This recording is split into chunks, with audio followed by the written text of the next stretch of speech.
The lake house was quiet except for the soft clink of champagne glasses. 23 people had gathered to honor what would have been my 40th wedding anniversary with Eleanor, and I watched as my nephew's wife, Christine, slipped something into my drink while pretending to admire the sunset through the window. What she didn't know was that I had been waiting for this moment for 6 weeks, and the glass she had just poisoned wasn't the one I planned to drink. My name's Walter Hayes. I'm 67 years old, and until 2 years ago, I had a wife who made every single day worth living. Eleanor passed away from cancer in the fall of 2022, and she left me with this beautiful property on Lake Superior. A lifetime of memories, and apparently family members who couldn't wait for me to join her. Let me back up. The memorial dinner had been Derek's idea. My nephew, my late brother's son, had called me 6 weeks earlier with what sounded like genuine emotion in his voice. "Uncle Walt," he'd said, "it's coming up on what would have been your 40th anniversary. Let's do something special. Invite the family, some of Aunt Eleanor's friends, celebrate her life properly." I'd been touched. After Eleanor died, Derek and Christine had been attentive. They visited every few weeks, brought groceries, helped with yard work. Derek was the closest thing I had to a son, and I'd grown fond of Christine too. Even though she could be a bit materialistic, they had 2 kids I rarely saw, but I understood. People are busy. "That sounds wonderful," I'd told him. "Eleanor would have loved that. I'll help you organize everything," Derek had said. "You just relax. Let me handle the details." And he booked the caterer, sent the invitations, even hired someone to clean the house from top to bottom. I was grateful. The lake house is 4,000 square feet of log and stone, sitting on 3 acres of prime waterfront property. Eleanor and I had built it 30 years ago when I was still working as a marine engineer. Now it's worth somewhere north of $3 million, but I'd never sell it. Every room held a memory of her. That's when things started getting strange. 3 days after Derek's call, I was having coffee at Riverside Diner in town when I overheard something that made my blood run cold. I'd been sitting in a corner booth reading the newspaper when 2 men in the next booth started talking. I wasn't trying to eavesdrop, but the walls were thin and their voices carried. "The Hayes property," one of them said. "That's prime development land. Lakefront with deep water access. You could put up luxury condos and make a fortune." "Old man's not selling though," the other replied. "Been approached 3 times. Won't budge. He's what, 70? How long can he hold out? That's the thing. His nephew's been talking to Prescott Development. Says the old guy's health is declining. Might not last another year." I froze with my coffee cup halfway to my lips. Prescott Development was the biggest real estate firm in northern Michigan, and Derek had been talking to them about me. I set my cup down carefully, paid my bill, and walked out without finishing my coffee. My hands were shaking. Surely there was an explanation. Maybe Derek was just fielding offers on my behalf, trying to get a sense of the property's value for estate planning purposes. That made sense. That was innocent. But the man had said my health was declining. I'd just had my annual physical. Dr. Morrison had told me I had the heart of a 50-year-old. So why would Derek tell people I was failing? I drove home that day and sat on my deck, staring out at the lake for hours. Eleanor's voice seemed to whisper in the wind coming off the water. "Trust your instincts, Walt. You always had good instincts." So I started paying attention the next week. Derek and Christine came for their usual visit. I watched them more carefully this time. The way Christine's eyes lingered on the furniture, the artwork, the view, the way Derek asked casual questions about my will, my retirement accounts, whether I'd considered moving somewhere smaller, somewhere easier to maintain. "This place is a lot for one person, Uncle Walt," he'd said. "Have you thought about maybe a condo in town? You'd be closer to medical facilities, restaurants, people." "I'm 67, not 90, I'd replied, keeping my tone light.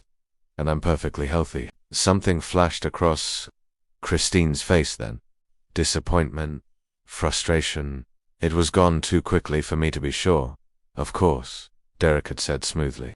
"I just worry about you out here alone. That's all." After they left, I found Christine's phone. She'd left it on the kitchen counter while using the bathroom. I'm not proud of what I did next, but I picked it up. No passcode. The screen showed a text conversation with someone named Marcus Vance. "He's still strong," Christine had written. "This could take longer than we thought." The response read, "The offer is only good for 6 months. After that, property values might shift. We need to move faster." I set the phone down, like it was burning my hand. When Christine came back, I handed it to her with a smile. "You left this in the kitchen." "Oh, thank you," she said, smiling brightly as she tucked it into her purse. That night, I hired a private investigator. His name was Frank Kokolski, retired Detroit PD, now doing private work in Traverse City. I found him through a friend of a friend, paid him in cash, and told him everything I had overheard and seen. "You think your nephew's planning something?" Frank asked. "I don't know," I admitted. "Maybe I'm being paranoid, but I need to know." Frank got to work. Within 2 weeks he uncovered a web of connections that made my stomach turn. Derek had been in contact with Prescott's development for 4 months. Christine's brother, Marcus Vance, was a real estate attorney who specialized in contested estates, and both Derek and Christine had recently taken out significant loans, $50,000 each, with balloon payments due in 6 months. They're betting on something, Frank told me during our meeting at a coffee shop 30 miles from my house. "They're betting on getting money, sir," I said quietly, "and getting a lot of it from me. From your estate, more specifically. If something happened to you, who inherits?" "Derek's the primary beneficiary. He's my only living relative besides some distant cousins." Frank nodded slowly. "And the property is worth, what, $3 million, maybe more if Prescott Development wants it badly enough." I felt sick. You'd think he'd actually... I think people do terrible things for money, Mr. Hayes. I've seen it 1,000 times. And the financial pressure they're under, that makes people desperate. What do I do first? Change your will tomorrow. Add conditions, alternative beneficiaries, whatever your lawyer suggests. Second, install cameras around your house. Third, don't eat or drink anything they give you that you can't verify yourself. I followed his advice. I changed my will, leaving the property to a conservation trust with strict conditions preventing development. Derek would receive a financial bequest, but only if I died of natural causes, and only after a thorough investigation. I installed hidden cameras throughout the house, and I became very, very careful. The cameras caught Christine going through my medicine cabinet during a visit, photographing prescription bottles. They caught Derek in my office trying to access my computer. They recorded whispered conversations in the hallway about speeding things up and running out of time. But they hadn't caught them doing anything illegal. Not yet. Just suspicious, circumstantial things that might mean nothing in court. Then Derek called about the anniversary memorial dinner. I knew immediately what it was. The perfect opportunity. A house full of people, alcohol flowing, emotions running high. If something happened to me, it would look like a heart attack, a stroke, something just a sad old widower who couldn't handle celebrating without his wife. Frank warned me. If they're planning to make a move, this could be it. Too many witnesses for murder, but perfect for something that looks natural. "So what do you—" "I do. Cancel it." "No," Frank said. "You let it happen, but you control the environment, and you document everything." So I let Derek plan the party. I smiled, nodded, and acted like a grateful old man who appreciated his nephew's thoughtfulness.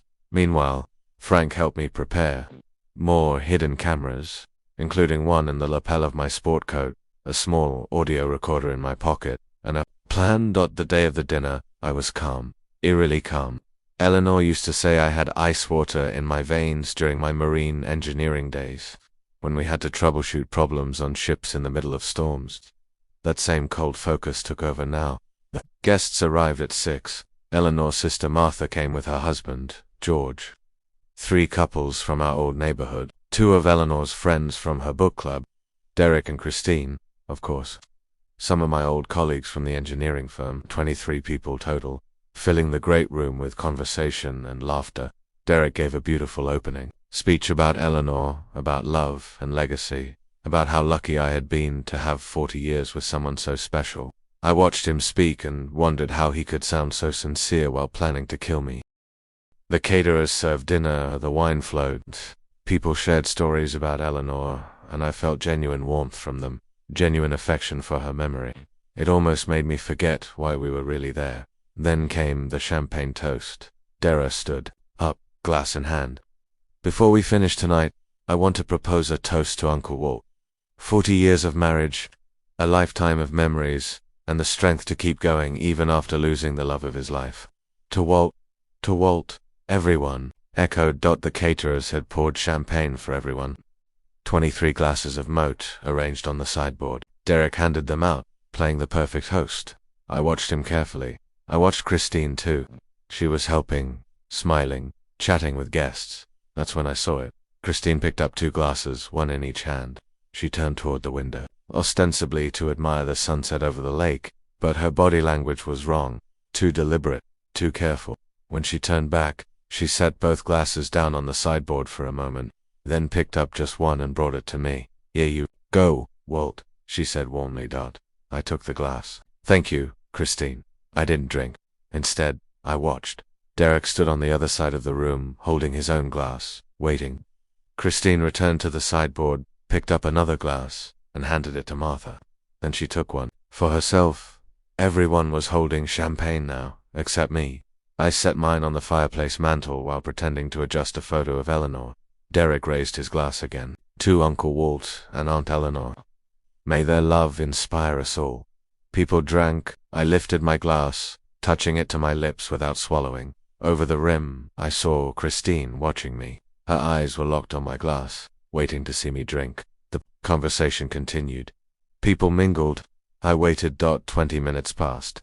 Then I made my move.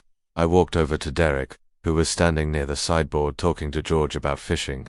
Derek, I said quietly, can I talk to you for a minute? In the study, of course, Uncle Walt.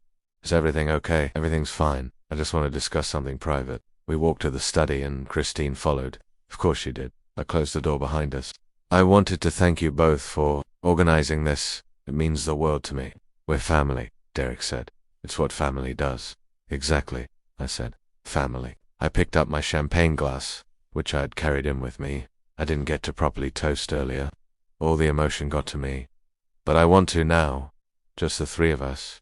To family. I raised my glass. Derek and Christine raised theirs. We stood in a triangle, and in that moment, I made my move. I turned slightly, as if overcome with emotion, and bumped into Christine. Her glass tilted, and in the confusion, I switched them. It took less than 2 seconds. My glass for hers. I'd practiced to move 100 times. Oh, I'm so sorry, I said. How clumsy of me. It's fine, Christine said, looking at her glass. Now mine. Let's try that again, I said. To family. We clinked glasses. Derek drank deeply. Christine drank too. And I finally took a real sip from what had been her glass. The one I knew was safe. I should get back to the guests, Derek said. Of course. I'll be right behind you. They left. I stood alone in the study for a moment, my heart pounding. If I was wrong, I had just made a fool of myself. But if I was right, I didn't have to wait long. 15 minutes later, Christine started feeling unwell. I was talking to Martha about Eleanor's rose garden when I heard Christine's voice. Strained and urgent. Derek, I don't feel good. Tanned Christine was pale, one hand pressed to her stomach, the other gripping the back of her chair. Derek was at her side immediately. What's wrong? I feel dizzy, and my stomach. She didn't finish. She made it 3 steps toward the bathroom before she collapsed. The room erupted into chaos. People shouted. Someone called 911. Derek knelt on the floor beside Christine, who was conscious but clearly in distress. She was sweating. Her pupils were dilated, and she was breathing rapidly. Did she eat something? Martha asked. I don't know, Derek said, his voice panicked. Real panic, not fake. He hadn't known what Christine had done. The ambulance arrived 12 minutes later. Paramedics loaded Christine onto a stretcher. Derek went with them, and the party dissolved as guests hurried out, worried and confused.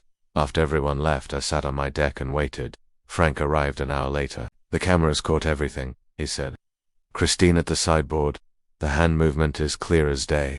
She poisoned my champagne, I said quietly, and drank it herself. Poetic justice, Frank said. The hospital will test her blood. Whatever she'll use, they'll find it. And once they do, the police will want to talk to her. What about Derek? The cameras didn't catch him doing anything directly, but they caught plenty of his conversations with Christine, and his phone records will show the Prescott development contacts. He might not have known about the poison, but he knew about the plan to get you to sell. I nodded slowly. I want to go to the hospital. Why? Because he's still my nephew, and I need to know if he knew. Derek was in the ER waiting room when I arrived. He looked up, surprised. Uncle Walt, what are you doing here? I came to check on Christine. How is she? They're running tests. They think it might be food poisoning, he said, then trailed off, his face pale. They're asking strange questions.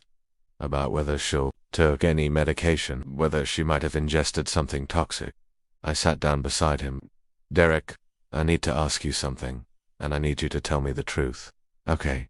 Did you know Christine was planning to poison me tonight?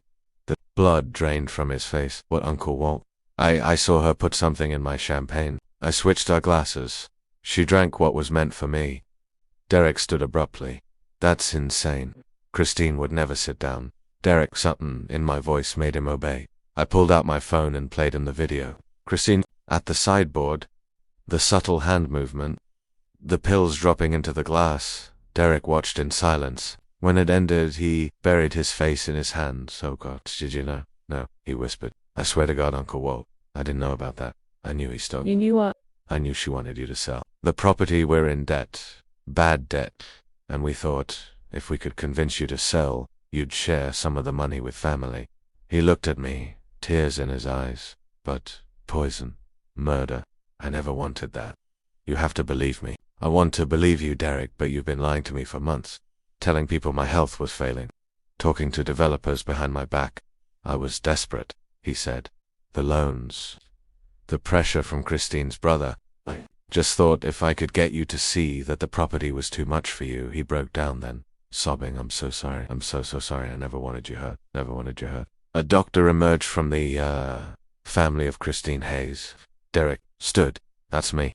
I'm her husband. We need to speak with you privately, and we've called the police. Derek's face crumpled. He looked at me one last time. I'm sorry, Uncle Walt, for all of it. Then he followed the doctor through the doors, and I never saw him as a free man again. The investigation moved quickly after that. The toxicology report showed Christine had ingested a combination of drugs designed to induce what looked like a heart attack, digoxin and potassium chloride. In a 67-year-old man, especially one drinking alcohol, it would have been almost certainly fatal and easily explained away as natural causes.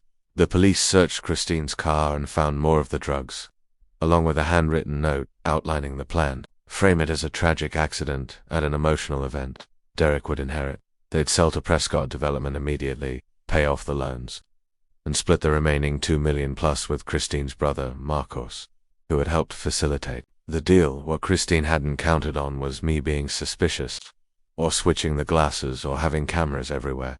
Marcus Vance, Christine's brother, was arrested 3 days later for conspiracy to commit murder.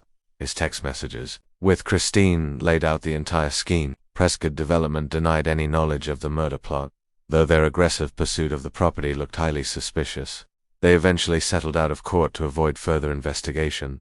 Derek was charged as an accessory after the fact. The prosecution couldn't prove he knew about the poisoning beforehand, but his conversations with Christine about speeding things up and his contact with Prescott Development, while lying about my health, made him complicit in the broader conspiracy. He took a plea deal, 3 years in prison, restitution, and a permanent restraining order, preventing him from contacting me. Christine faced attempted murder charges. The evidence was overwhelming. The video, the pills in her car, the notes, the text messages. Her attorney argued she'd had a psychotic break due to financial stress, but the jury didn't buy it. She was sentenced to 15 years. The day of Christine's sentencing, I drove to the courthouse. I didn't go inside. I sat in my truck in the parking lot and watched as they let her out in handcuffs. She looked older, harder, nothing like the friendly woman who used to bring me groceries. Frank Kowalski found me there. You okay? I don't know. I admit it. Part of me feels vindicated, but mostly I just feel sad. Sad. Why? Because they threw everything away for money. Derek had a family, kids, a decent life. Christine had the same. And they risked it all, because they were impatient for a house and some property they weren't even entitled to. Greed makes people stupid, Frank said. You see it every day in my line of work. I keep thinking about what Eleanor would say. I said, she always believed in giving people second chances, seeing the good in everyone. Would she have given them a second chance after they tried to kill you? I smiled slightly. No, she was forgiving, but she wasn't a fool. She'd have been the first one calling the police. Then you did right by her memory. I nodded. I suppose I did. 6 months after the trial, I was sitting on my deck again, watching the sunset over Lake Superior. The water was calm, reflecting the orange and pink sky like a mirror. A pair of loons called to each other in the distance. I'd gotten a letter that morning from Darish. It had been forwarded through his attorney, since he wasn't allowed to contact me directly. I debated opening it, but curiosity won out. The letter was simple. Uncle Walt, I know I have no right to ask for your forgiveness, and I'm not asking for it. I just want you to know that I'm getting help. Therapy, financial counseling, all of it. I'm trying to understand how I let things get so bad that I betrayed the one person who'd always been there for me. My kids ask about you. I tell them, you're a good man who I hurt badly. I hope someday, maybe years from now, I can prove to you that I'm different, that I learned from this. I don't expect you to respond.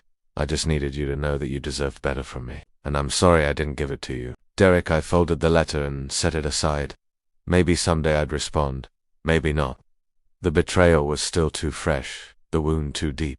But I'd changed my will again. Derek's children, my nephew's kids, who had nothing to do with any of this, would inherit a trust fund for education. Not the property, but enough to give them a good start in life. Because Eleanor would have wanted that. She always said, you don't punish children for their parents' sins. As for the lake house, it would go to the Conservation Trust as planned. The land would be protected, never developed, preserved for future generations to enjoy. That felt right. That felt like something Eleanor and I had built together could outlive both of us in a meaningful way. I raised my glass of iced tea toward the sunset. To you, Eleanor. 41 years ago today, I married my best friend. One miss you every single day, but you taught me to trust my instincts, to stand up for what's right, and to protect what matters. I hope I made you proud. Asterisk, the wind picked up off the lake, warm and gentle. And for just a moment, I could have sworn I heard her voice. Always, Walt, always proud. I smiled, finished my tea, and went inside. There was life left to live, even at 67, even alone. And this house, this beautiful house by the lake, would stand as a monument to what Eleanor and I had built together, untainted by greed or betrayal. Sometimes justice isn't about revenge. It's about protecting what matters and making sure the people who try to destroy it face the consequences of their choices. Christine and Derek had made their choices. Now they were living with them. And me, I was living with mine too. The choice to trust my instincts. The choice to fight back when threatened. The choice to honor Eleanor's memory by refusing to let greed poison everything we'd built.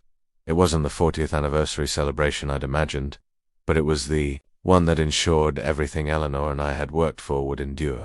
And in the end, that was worth more than all the property in the